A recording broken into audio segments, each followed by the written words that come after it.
The USFL Gambling Podcast Freedom Cup, aka USFL Championship preview picks and DFS episode on the Sports Gambling Podcast Network is brought to you by Bird Dog Shorts.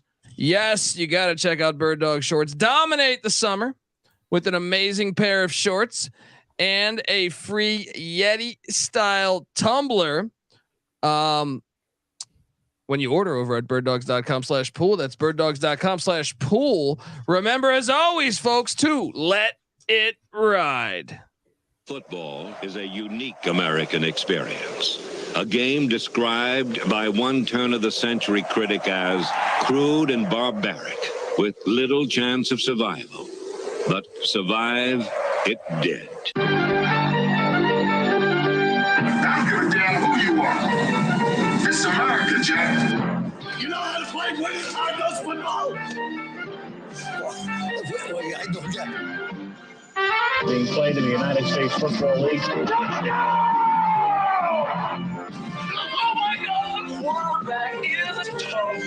We sometimes forget that football, being the consummate team sport, is a great deal more successful when you do play as a unit and don't rely on individual talent. Frankly, I'm impressed with the USFL.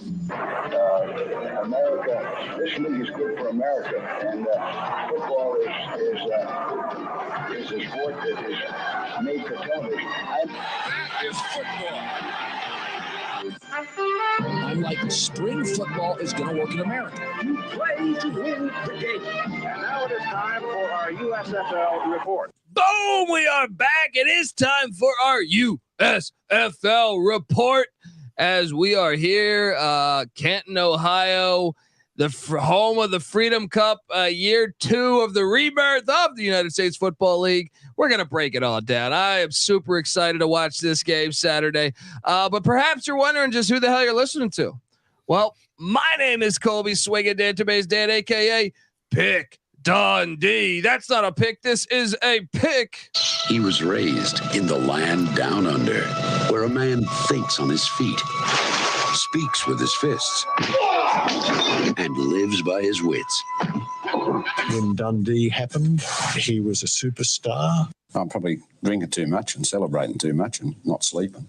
Would have killed a normal man, but no, that's gone. The medical advice I got from that was like being hit by lightning. Pretend it never happened and get on with your life. And you're nothing but a chameleon, lemon-headed, coward, terrorist pussy. And I'm after you, buddy. You're going to pay for it. Good night. We love this league. We're here. If you're watching on YouTube, youtube.com, type in USFL Gambling Podcast. We're home. You'll see one of us wearing a USFL hat.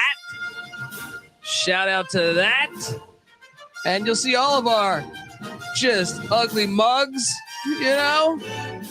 I'm joined by my co-host. Give it up for former JMU Duke defensive back, the burrito eating, sideline kiss stealing, wheeling and dealing, Patty C, the place to be. Hi-oh. Oh man, guys, I can't believe the season's already over. And for some reason, the Generals cut Dakota Prokop. What are you doing? The last time he played, he looked good. Let it go. Let it go. The Winnipeg Blue Bombers signed him in like a day. Shout out to the Bombers. We are also joined by third man in the booth, the DFS God himself, and we will be giving away our DFS lineups. And we invite you to come play USFL DFS with us.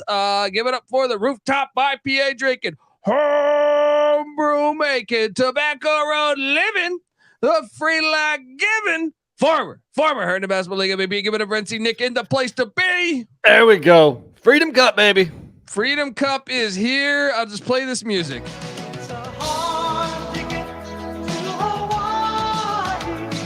I just feel like that works. I don't know. Maybe we go. How about this? Look out. Just watch him go. Keep trying.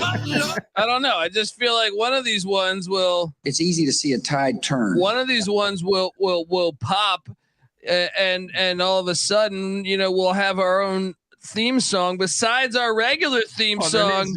There's got to be something about Canton written. I don't know. We haven't heard Bandit I hear Ball there's in a while. rumors on the internets. There is rumors throw on that the out internet. What's that? We haven't heard Bandit Ball in a while. Let me throw that out there. Let me see if I can find it, but I just feel like it's unfortunate because we don't have them, in the league currently. But maybe we will. But hey, we come from down in Gator Country. We are the pride of Tampa Bay. We play football and we're called the Bandits, and we think our brand of ball is here to stay. Bandit Ball. Sorry, I'm just rattling off. This is a lot of fun over here. I'm super excited. DJ Colby D on the 1s and 2s. Super excited for the United States Football League. Guys, here we are. NC Nick, I know you were not available for the reaction show. We got super fortunate to cover a -3. I know you had a little get together. You had a USFL get together. How'd that go? Watching the United States Football League, guys knocked out a couple of beers and watched the Maulers. Glorious, man, and especially when you hit your bet. Really, when you have no business hitting your bet. We always bitch and complain about the bad beats, But sometimes, look, man, it all evens out, right? So crazy game, and really, what I was saying, I think I was texting you guys too. During my little USFL party, that this game was really reminding me a lot of Michigan and Philadelphia from Week 10. Where Philadelphia owned the first half, but they should have been up by more.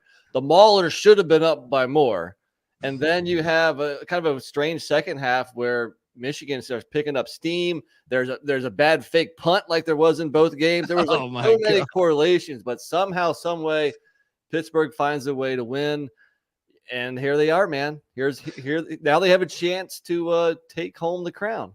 We were talking about it in studio, me and Stack and the Money Green, and he was saying that's one of the luckiest covers ever, considering the fact that the Maulers have not been able to come from behind all year. For sure. They got down 17-10 and then 24-17, and they battled back both times and even, had a 1st and goal from the 1, right? And to tie things up here. And then, they lose a yard on 1st down. On 2nd down, they get nothing. The 3rd down, they get a false start. And then they throw an incomplete pass on the replay of 3rd down. And then on 4th down, they convert it. Truly unbelievable. Then you add in the 59-yard field goal by Blewett. And you got maybe one of the greatest covers of all time. But here we are, the Maulers, and for people like me and Stacking the Money Green, we have a 22-1 ticket on the Maulers to win this game. Do we hedge? We'll get to it. But look, before we get into all that, I want to tell you folks out there that the USF. I've been doing so many college football previews, I can't even fucking talk. Which you should be checking out, by the way. All 133 college football teams in the FBS. We have a solo podcast for each and every team in the land. Go check that out. But as I was trying to say was that the USFL Gambling Podcast is brought to you by Bird Dogs. Bird Dogs make you look good, all right? They're like Chris Blewett with the 59-yard field goal, all right? They're going to make Ray Horton look good for attempting that field goal. Look, Bird Dogs are stretch khaki shorts, and they're designed to fit slimmer through the thigh and leg, giving you a truly sculpted look. And they fit way better than regular shorts. Regular shorts are made of all that stiff, restricting cotton. Bird Dogs fixed this issue by inventing cloud knit fabric that looks just like khakis, but stretches so you get a way slimmer fit without having to sacrifice all that movement. Bird Dog also uses anti-stink sweat wicking fabric that keeps you cool and dry all day long. So if you're tailgating in Canton, if you're some of these crazy Mauler fans or Stallion fans, you don't want to be, maybe you're probably from out of town. You probably don't live in Canton. So, you probably got dinner plans later in the night. You don't want to smell like fucking Larry Zonka. You know what I mean? So, there you go. You get on over there. All right. Go to birddogs.com/pool and enter the promo code POOL. They're going to give you a free Yeti style tumbler with your order. Yes, that's birddogs.com/pool for a free Yeti style tumbler. You won't want to take your Bird Dogs off. We can promise you that. All right. We are back on the USFL Gambling Podcast, and One of the all-time great covers. And then in the other game, NC Nick, I guess I didn't give you a chance to talk about how Alex Mago looked like second coming of Broadway Joe. Man, that was just complete domination. I was on Birmingham there too. Look, hands down, Birmingham's the best team in this league. They're the most consistent, and really they just put it through the breakers. Every facet of the game, complete domination. You got to be, if you're a Stallions fan, you're looking for the repeat here. One game to go. One game to go. Patty C, we talked about this, but I know you've had a couple days to think about this. How you feeling about this matchup in general? I mean, I'm not asking you for your pick right now, but how do you feel about the season, the way it's going, the fact we have the Maulers against the Stallions? What do you make of it? I mean, the fact that, look, the Stallions through 10 games outscored the opponents by rough 91 points. Pittsburgh had been outscored through 10 games. So, you do the math there. One team's averaging winning by 9 points a game. The other one's, basically in a tie every game. Stallions are clearly statistically superior team. Obviously on paper, they have the offensive dimension that is non-existent for Pittsburgh. Defensively, they're not that much. I mean, let's look at total points scored, 196 or let up rather 196 for Birmingham, 178 for Pittsburgh. So comparable defensive performance from a point standpoint. You got to figure the Stallions are going to whoop them, but that was not the case in the regular season. I was about to say, if you dive into the numbers, the Maulers actually outgained the Stallions in their one matchup. That was in week 4. That was a long time ago. A long time ago. I get what you're doing there. I didn't mean to say that. I think that was just the whiskey. Well, I know they've talked about this, that the package to come back to Canton they're offering next year. So the question is, are they going to be in the hub again next year, or will Canton have their own team? I've heard people, the internet's going crazy about this. People speculating that Pittsburgh could move to Canton and then be the Canton Maulers. But then what would be the point of them changing their uniforms to that color? People are speculating. NC Nick, curious, would you like an expansion, Canton Bulldogs? Would you like just a random name? Because the Canton Bulldogs have the history. Jim Thorpe played for them back in the day. If we go expansion, I think, expanding by 2 teams, I think that makes a lot of sense. I think in general, I think we have to get to home locations. That's the next step. Now, initially, I thought expansion would come later down the road, and I'm totally fine with if the USFL sticks with 8 teams. It's worked. There's only so much talent out there, I guess. It seems like Birmingham can find people every week to plug in. And I was about to say, I don't think that like so much talent. If anything, I'm led on to believe that like they just cut Dakota Prokop.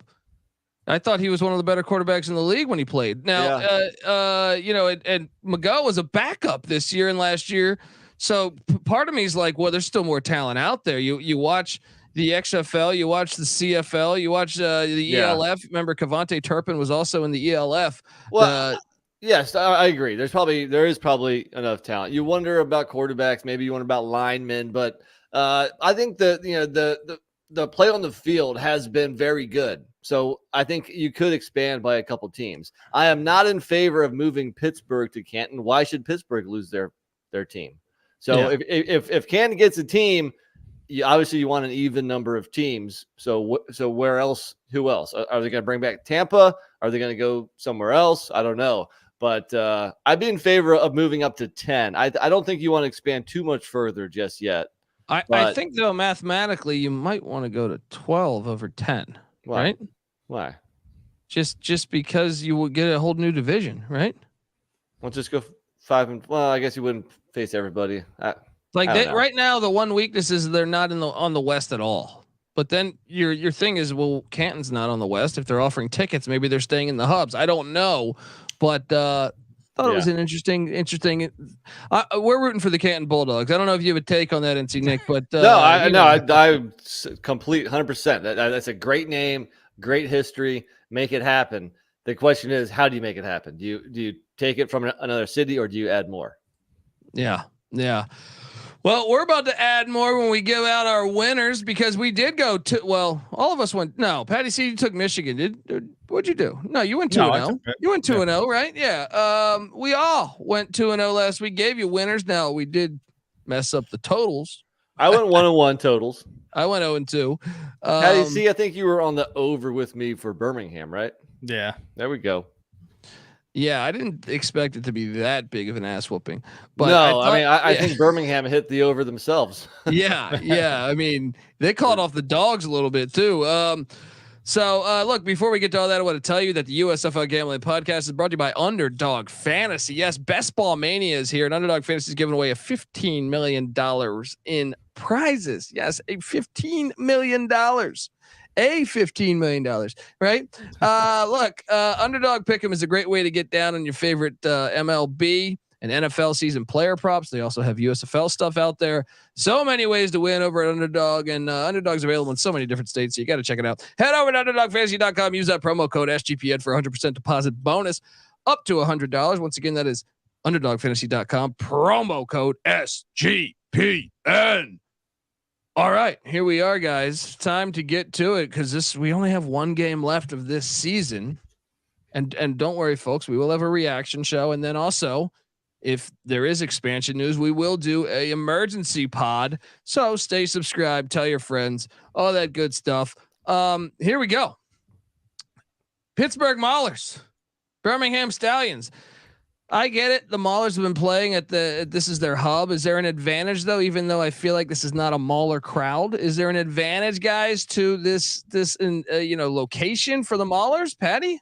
Maybe a slight one. Just, it's not, it's considerably closer, obviously. And so if Pittsburgh is at all excited about this, and how long has it been since the Steelers won a championship? What, 2009, 8? Yeah. I want to say. Something around there, yeah. Yeah, 15 years. The good folks in Pittsburgh are probably starved for a championship. If they have any American blood pumping through their veins, they'll be at this game in Canton. I think the problem is that Pittsburgh was so awful last year. What, 1-9, if I'm not mistaken? Yep. It's not like there was a big following last year, and it's not like they were very good this year. They were 4-6. So, well, they had the best defense, I think. But I'm just saying, I don't know if the whole city has rallied around the Maulers just yet. Meanwhile, Birmingham has been on a complete, upper tier for 2 years now, better than everybody else. They have a fun team with recognizable players, personalities, a coach that a lot of people that follow college football know. So I think Birmingham's following is so much bigger than Pittsburgh's right now. I think they have more fans, True, even if it's further away. There is a Birmingham Stallions bar in Los Angeles. Me and Patty C, we were talking, make it happen. About that, so you guys need to go. Look, I had the USFL party. You guys go to the Birmingham bar. Yeah, we might have to stop by there. Well, we're going to talk all about this because the spread is -7. Are we surprised this went up? It was 6 early in the week. It's at 7 currently. I'm not surprised. Look at the games last week. I mean, I think it might even go to 7.5. You might want to wait a little bit before kickoff. I don't think it's going to go back down. So you're right. If it continues to move, I think it's going to keep on going up a little bit more. And if you can get that hook, take advantage. Wait for that hook. That's true, man. If you can get that, then I think that's gold. Yeah, Maulers are plus 235 on the money line currently. The total is at 46. These two teams played. I mentioned this earlier, and this was a 24-20 game. So they're calling for more scoring in the Freedom Cup, guys, and I don't know that there will be, because when you look back at that game, now granted it was week 4, Alex Mago had not turned into the greatest quarterback in the history of the planet at that time. And, but they did have a kick return for a touchdown. I don't know if you can bank on that, but you go back to that game, you look at some of those stats from that game. Mago just 17 of 29, 58% for just 5 yards of completion, 1 touchdown, 2 interceptions. Another thing that stands out to me is he was their leading rusher that game. He did have a rushing touchdown, but they couldn't run the ball with their running backs. They had 20 carries for 76 yards. No scores. They struggled a little bit on the ground there.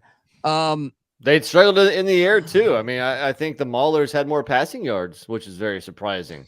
Yeah, Sternberger only had 1 catch, 5 yards, and this is a game Shark Dog played in. Now Shark Dog's back, and I think that was another thing that I noticed when they were destroying New Orleans was he was already back making big time plays. He had a big stop on a pivotal 3rd and 1, I think.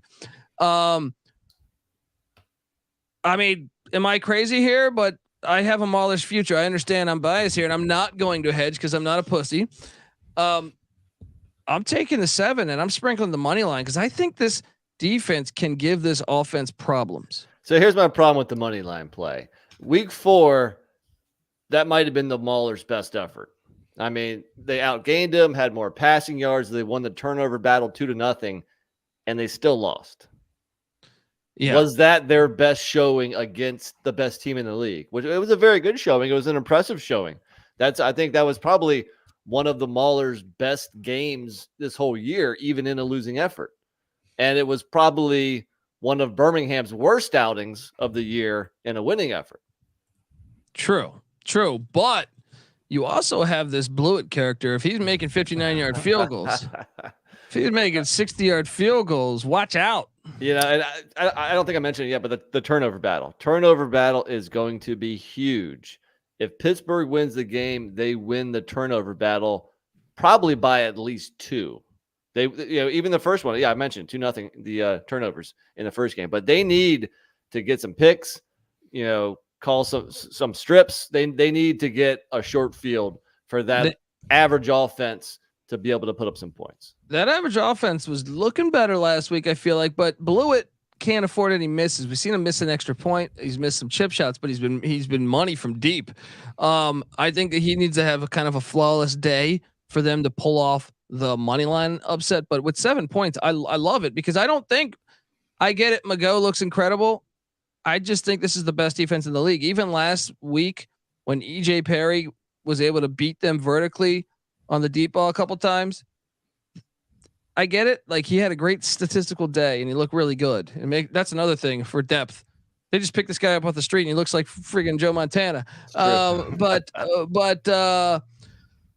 my point is that can the Maulers still forced big turnovers in that game? They had an interception, they had a fumble recovery that led to their points.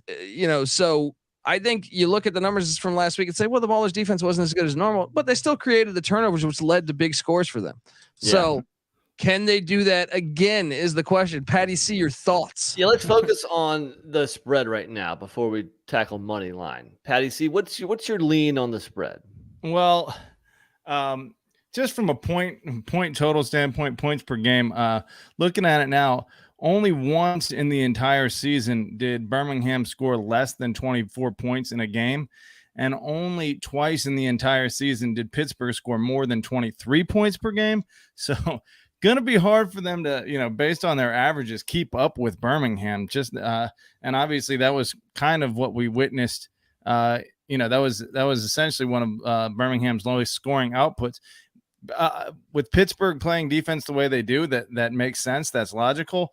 But I think that it was, like Nick said, maybe an exceptionally impressive offensive performance, getting to 20 points against a team as good as Birmingham's, like defense as good as Birmingham's. I would expect, something closer to like a 27-13 game here. So I think spread wise, I think you're going to see Birmingham.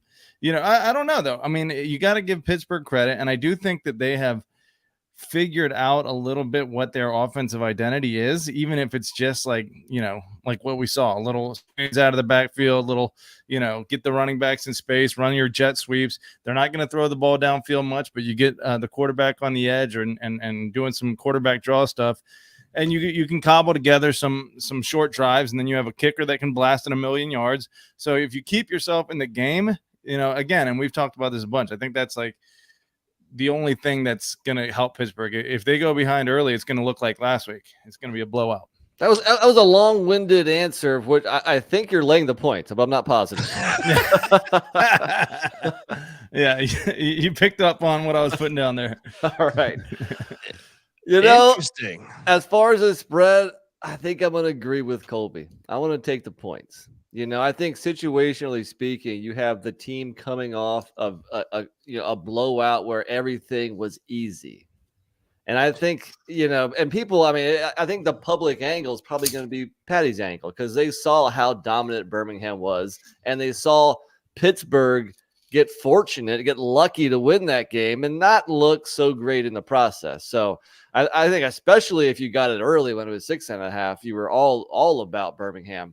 But I just think it's not going to be a walk in the park. I mean, both of the playoffs and now the championship game is not going to be easy. They're going to have to face adversity. I think actually Birmingham comes out a little sluggish. I think they're going to walk in this game. They celebrated, and it was just too easy. And I think it's hard to turn around 7 days later and have that chip on your shoulder. I think they're coming into this game thinking that their shit don't stink. I think it's going to take them a while to get that offense going against a really good defense. So I am going to take the points with Colby. Here's where I might differ. I am not fading Birmingham on the money line because come on, dude. They're the clutchest team in the league for the last 2 years. When it matters, our guy, the head coach, Holtz is going to make those adjustments at halftime. He's going to chew out his players, and the best player in the league, Alex Mago, is going to come through with a nice second half, probably come from behind and pull out a close win. So give me the points, but give me Stallions money line. Woo! Well, I can tell you this, buddy. I'm going Mahler's money line because they proved to be the most clutch team in the playoffs. Because 4th and 5, not a problem. All right. I guess so. It's just one game, but yes, 59-yard field goal. Knowing they have that type of range, are you kidding me? All right. Do you feel good with them having to, have that touchdown drive to win? Again. I do, because I like that they got reps in on that and they survived that. Now I can tell you this. I love the fact, Skip Holtz, big fan, and Mago's look fantastic, but they do a lot of stuff out of the option read. We've talked about this a lot. They do a lot of stuff out of that. I think Pittsburgh bottled that up the first time. I think they have a nice, recipe to bottle it up. And I don't think they need to blitz. I think their D-line can beat the Stallions O-line and make it uncomfortable for Alex Mago, who, as we saw last week, he played unbelievable, but he throws a couple balls that got completed that are dangerous. They're super dangerous. And that is why, we'll talk about it in a second, but Mahler's win. I'll talk about the props. That's what's awesome too. There's props available out there, folks. Before we touch on that, we need to look at over under. Now, heavy under. I was going to say, if you're picking Mahler's money line or spread, you're probably thinking under. Those would seem to correlate. If you're laying the points with Birmingham, you're probably thinking over. What they about won you, Patty? last Is that time, true? though. They won last time with it being the under. That's true. They wouldn't have covered though. Yeah. Hold on. I am not seeing that number. Where is that? 46. 46. Gosh. I mean, again, Birmingham scored 47 last week. Yeah. And here's the thing. When you think about Birmingham, where they were when they played the first time, yes, they routed Memphis 2 weeks before 42-2. But then, they got all banged up that game. And then they lost by 14 to New Orleans. And then then they barely beat Pittsburgh. And then they lost the following week to Houston. That was absolutely the low point of their season. It took them a few weeks to get it figured out. They obviously slapped a pretty subpar Michigan team, but then squeaked out New Orleans, squeaked out Philly. But then they got on track, whooped Houston, got by Memphis with nothing to play for essentially, and then flexed again last week. They're rolling. They figured out Marable's role in the offense. I think their offense is on fire. So, but I think Pittsburgh is not like a rely. I think you just bet the under on Pittsburgh always. So Marable got banged up last week. Now, he didn't come back in the game probably because it was a blowout. I think he's fine. I think he's going to play. And, hey, the under for Pittsburgh did not hit last week. That's why it's due to hit this week. I think you're right. I'm on board. So, Patty, are you going under too? You've been very wishy-washy with your answers. Look, I'm not even sure I want to go. I'm not even sure I want to be on this podcast. I'm not even. Are you sure going to watch the game Saturday? I'll be watching. I mean, I'll what's be your a good pick, amount tipsy. Well, listen up, buddy. You're putting a lot of pressure on me. I'm gonna give you the pick, but first I want to touch back. I'm not even sure I'm on the Stallions to cover the in the first place. You're changing. You know, I'm not. Look. I'm gonna stick with Birmingham just because the trends are pointing in that direction. But look, you're right. They could come out sluggish. And Check that door for heat, Tim. You sound like a politician.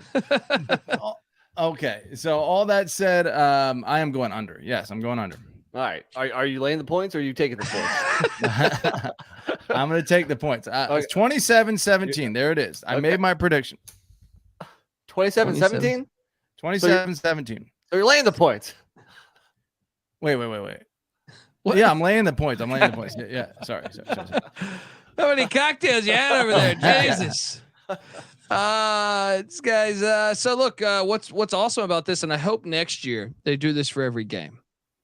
Maybe I'm getting ahead of myself, but DraftKings offers the props first to score and anytime score player props. This is fantastic. They should do this for every game because I see some real cool value here. To rattle off, folks, you can get over there and check this out. So like Jay Sternberger's plus 450, CJ Marable plus 500 to score first, by the way. Troy Williams plus 750, Davion Davis plus 800, Deion Kane plus 850, Alex Mago plus 900, but that would have to be a rushing touchdown. Bailey Gaither plus 900, Isaiah Henney plus 900, Ricky Person Jr., who flashed, by the way, plus 1500, Groshek, Patty C's boy plus 1500, Josh Simmons plus 1500, LaMichael Petway plus 2000, Myron Mitchell plus 2000, Austin Watkins plus 2000, Trey Walker plus 2000, Madre London plus 2000, Mason Stokey plus 2,000, Thaddeus Moss plus 2,200, and the Pittsburgh Maulers defense plus 2,500, the Birmingham Stallions defense plus 2,500. No touchdown scored, by the way. Wow, no touchdown scored, by the way, at plus 10,000. Whoo, folks. I find out, and then there's other props out there for anytime score. So let's rattle off some ones that we like here because I'm going to start off with one here. I'm going to take a shot on the Pittsburgh Maulers. I'm just going to throw $25 on them. First score of the game at 2,500. That could be a safety, I think, too. They're plus 250 anytime in the game. Anytime in the game. What do you guys think of that play there? I like it. I mean, it's decent. Pittsburgh's defense creates turnovers. So if you create a turnover, that's your first chance to score off of it. A little sprinkle might be worth it. Yeah. Now, Stacking the Money Green said, well, but you got to play Birmingham's defense too, because Pittsburgh's offense is such ass. There's a high chance that Birmingham and Scooby Wright, who scored a defensive touchdown in the Freedom Cup a year ago. That's fair. They're plus 250 as well. Same value, that's what hilarious is. The Maulers are the number one defense in the league. And why do they have the same value as Birmingham when they've had like a bunch of defensive scores? I also, Madre London plus 2,000. I know Patty C was sending me hate text messages about Madre London because Garrett Groshek he caught a screen pass. He caught a screen pass and broke it for like 15 yards. Groshek looked a little bit better than I remember last big week. Game. He gets up. He had a big game. I mean, he put up like 50 yards. It's a big game for him. But I still think they get down to the goal line. So I'm gonna first score. I'm gonna jump on Troy Williams plus 750. And I'm going to take a shot on Madre London plus 2,000 because they really could give it to any of the three running backs in the goal line area. What do you guys think? Crazy? I think that's a decent game plan coming into this Saturday with the Freedom Cup. Well, it kind of echoes. Sorry, Pat, if I could answer this real quick. It kind of echoes my thought on how the game's going to happen because I do think Birmingham starts out sluggish, which means I think Pittsburgh has a chance to score the first touchdown, and also their odds are juicier. And it'll probably be a rushing touchdown. The only problem with that is that you got three guys who could cross the goal line. I do like a little sprinkle. I mean, it might not be a bad idea just to a little sprinkle on both running backs. Yeah, Groshek plus 1,500. Yeah, you get Troy Williams and both running backs. You're bound. It's not a bad idea. I know. I don't know if I'd bet all three of them. I think maybe just on both running backs. But then watch Troy Williams run it. Yeah, he runs a lot at the 1 yard line. So one of the 2-point conversion scores was a quarterback like drag.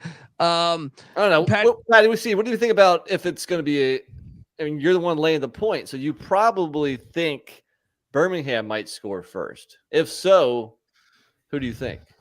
Well, I would say, assuming he's healthy, Marable, I think they probably get the ball down. I mean, Sternberger, obviously, one of the other options is if they're a he's the drive. odds-on favorite. He's the odds-on favorite of all of them. It's still plus 450. So if you feel good about it, throw $100 down and boom. It's not bad. Not bad return on investment. I don't know. If I'm going to go Birmingham, I think one of the receivers, maybe Davion Davis, Deion Kane, or McGo at plus 900. You know which one I was thinking was Ricky Person Jr. is kind of like emerging. I feel like starting to look better and better each week.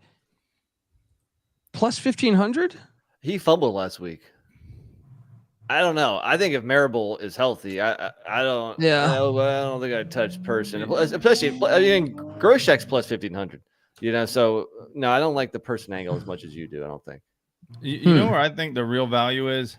I think the real value is Isaiah Henney plus 900 because not only is he one of their featured receivers, either one or two, depending on, I haven't looked at the stats yet, but he and Bailey Gaither had basically been their top two receivers, but he's also the league's leading punt returner. He's explosive as hell. And so, I think that, the flip side of that is Birmingham led the league in net punts, punt yardage. So maybe they have either a great punter or great coverage, but we are going to see that is the immovable object versus the irresistible force right there. But I think Henney gets the better of him at some point, maybe not for a touchdown, but at least for a big one. I like that angle. It gives you, not only is he one of their top receivers, but you also have another crack at it in the return game. That is true. All right. Well, look, I wanted to key on that. I think it's awesome. And if I could throw out one other bet that I like, I'm looking at Pittsburgh money line first half plus 175.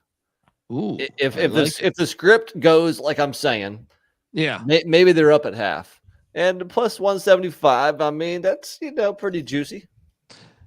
I like it. With the field goal kicker like Blewett, they could knock in 3 first half field goals and have that lead. So that is a decent play. 9-7 lead at halftime. I like it. I'm on board. What do you? Is this a just you're pissing your money away? No touchdown scored. Plus 10,000. Well, I'm curious how many times that happened during the season because I know they got shut out once, and another game they had 15 points, which I'm assuming is 5 Blewett. But that's both teams no touchdowns, right? Yeah. You need. Hey, but hey, look, the Maulers have the number 1 defense. If they shut down this McGo character, I mean, maybe this was like Iowa versus Minnesota. It's a decent bet, but. So we're not touching that. All right, let's jump on over to the DFS side of it because you thought this episode was done, but nothing is over. Nothing. You just don't turn it off. It's only one game, obviously. The Freedom Cup is here, and captains. That's what we got when we only have one game. It's a showdown lineup, and well, I'm curious, Patty C. What did you put as your captain? You talked a lot of shit about your lineup I'm winning before we this. hit the record button. I'm winning this for the second week in a row. Thank you very much. But I think the captain, I think there's only one person anyone can play here, and that's McGo, right? Because it's 1.5 points or 1.5 multiple here. So, I mean, the guy averages like what is his fantasy average? His fantasy average is like 25. The next guy up is like 13.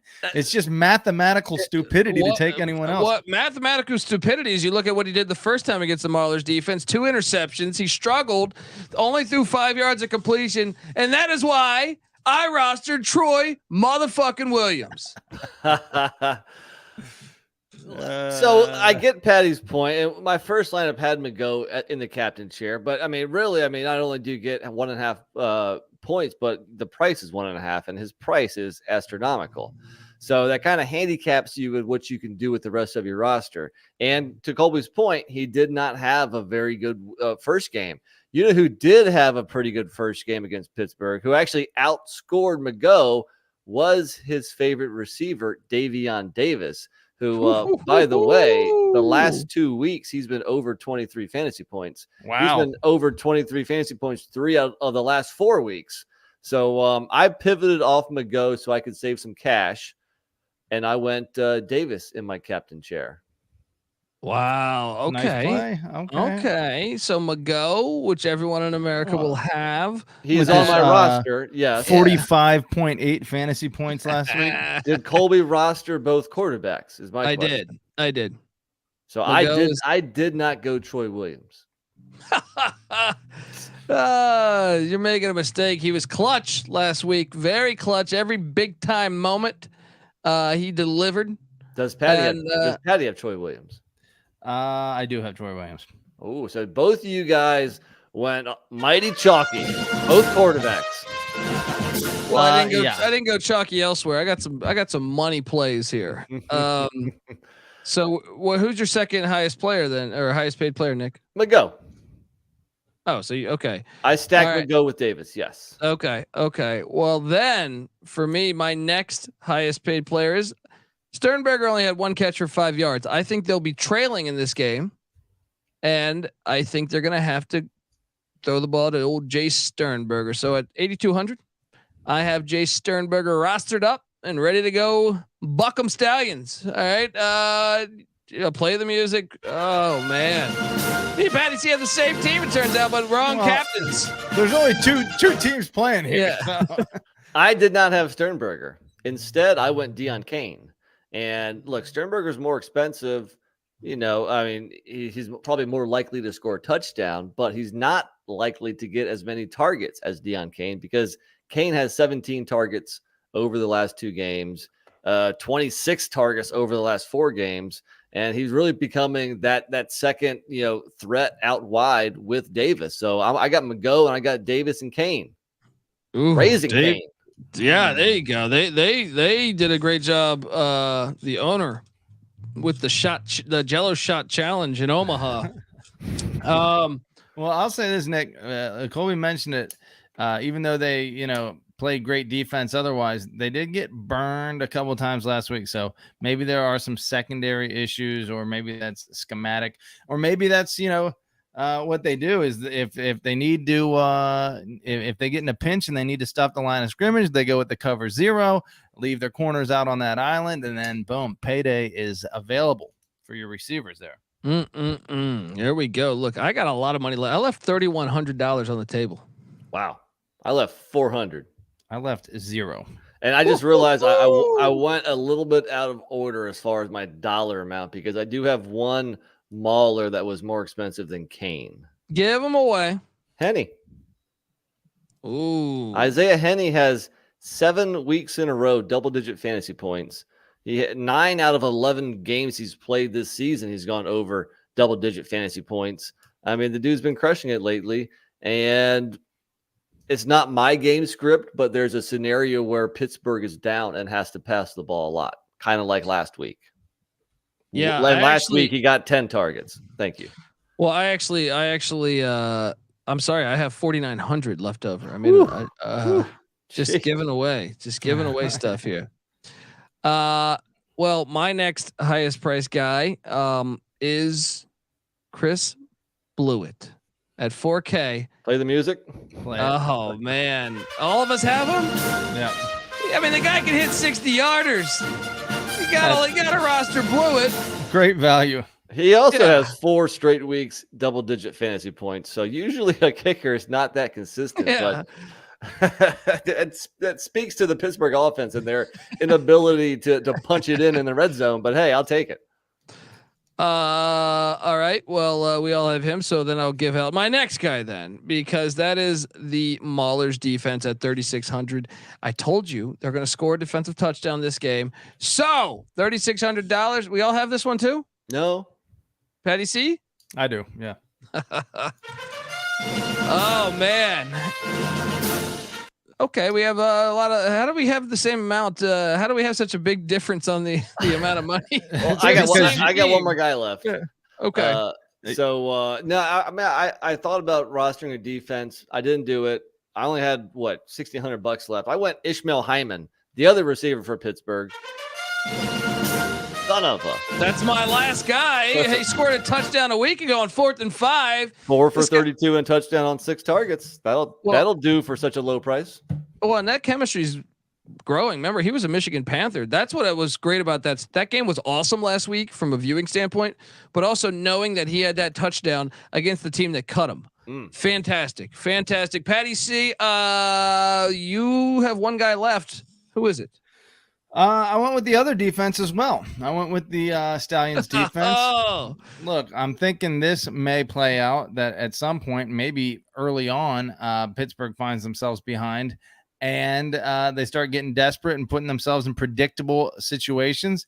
The Stallions pin their ears back on the defensive front and start robbing in the secondary, and maybe a couple house calls happen and put this game into blowout mode. Patty, so you have both defenses and blew it? Both defenses and blew it, baby. That is a unique lineup, sir. That's hey, you know what? This might be the game where something crazy. If I were you, I would put that in like one of the big money, just not necessarily like put up a lot of money, but one of those contests where you can win a lot because there's like 30,000 people in it. Because I don't think anybody's going to have that lineup. Yeah.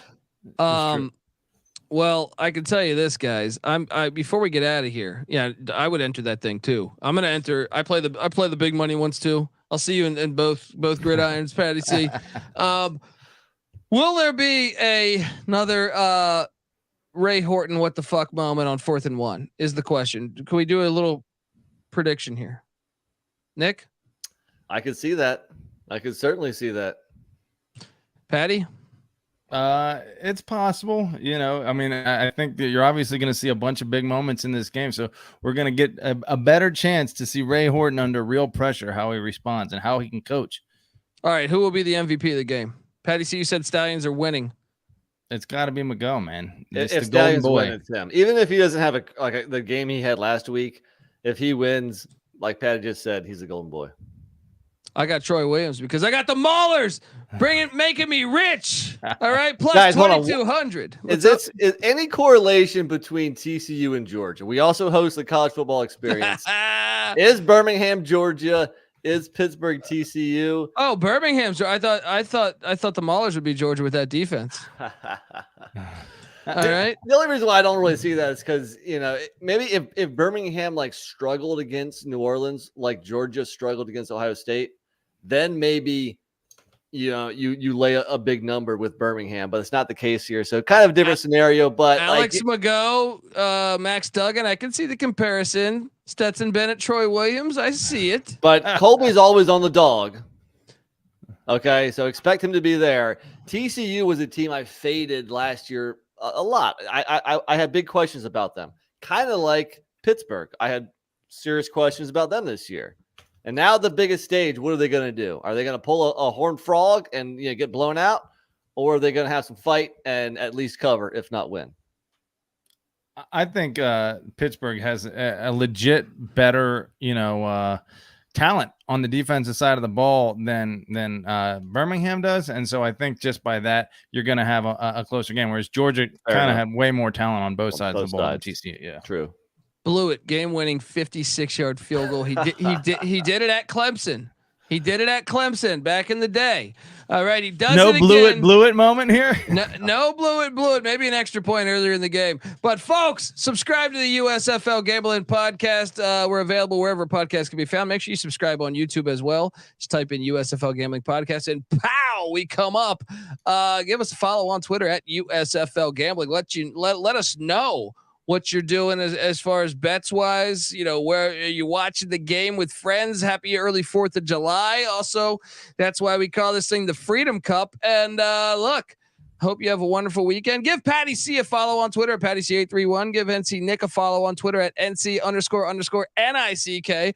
I'm on Twitter at the Colby D. And remember, we also host the college football experience. Subscribe to that as our off season. It was football season year round over here at SGPN. So check out that. Check out the Sports Gambling Podcast because they preview every single NFL team with the NFL right around the corner with the Hall of Fame game. I saw NC Nick was tweeting he's got to go a couple of weeks without football. Luckily, maybe you dive into some CFL action. I don't know. I haven't dipped my toes in the Canadian waters just yet.